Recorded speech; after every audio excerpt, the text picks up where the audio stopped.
Depuis 5 jours que la pluie coulait sans trêve sur Alger, elle avait fini par mouiller la mer elle-même.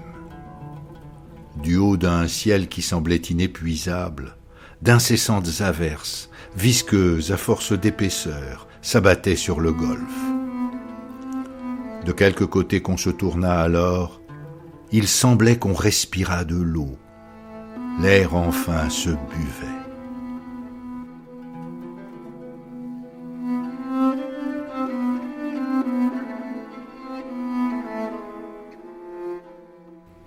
Devant la mer noyée, je marchais.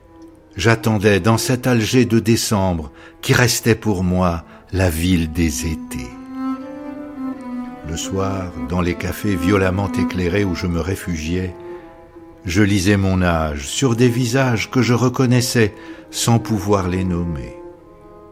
Je savais seulement que ceux-là avaient été jeunes avec moi et qu'ils ne l'étaient plus. Certes, c'est une grande folie et presque toujours châtiée de revenir sur les lieux de sa jeunesse et de vouloir revivre à 40 ans ce qu'on a aimé ou dont on a fortement joui à 20.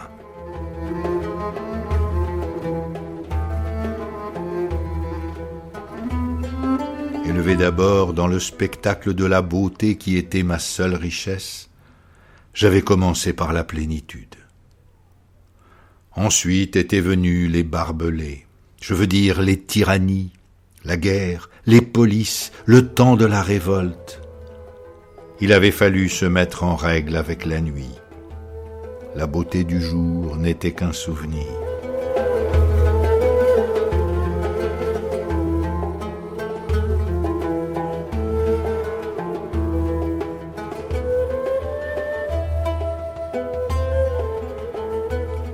Je désirais revoir le Chenois, cette lourde et solide montagne découpée dans un seul bloc qui longe la baie de Tipaza à l'ouest avant de descendre elle-même dans la mer.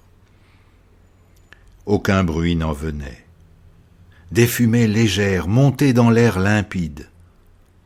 La mer aussi se taisait, comme suffoquée sous la douche ininterrompue d'une lumière étincelante et froide.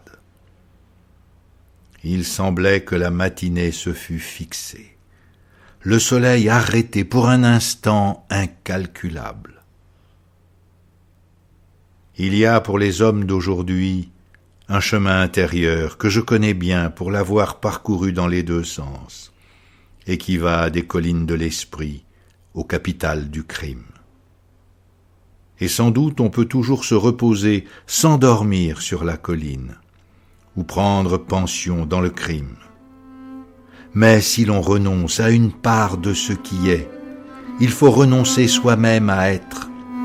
Il faut donc renoncer à vivre ou à aimer autrement que par procuration. Parfois, à l'heure de la première étoile dans le ciel encore clair, sous une pluie de lumière fine, j'ai cru savoir. Je savais en vérité. Je sais toujours, peut-être. Aussi je m'efforce d'oublier. Je marche dans nos villes de fer et de feu, je souris bravement à la nuit, je hèle les orages, je serai fidèle. J'ai oublié en vérité, actif et sourd désormais.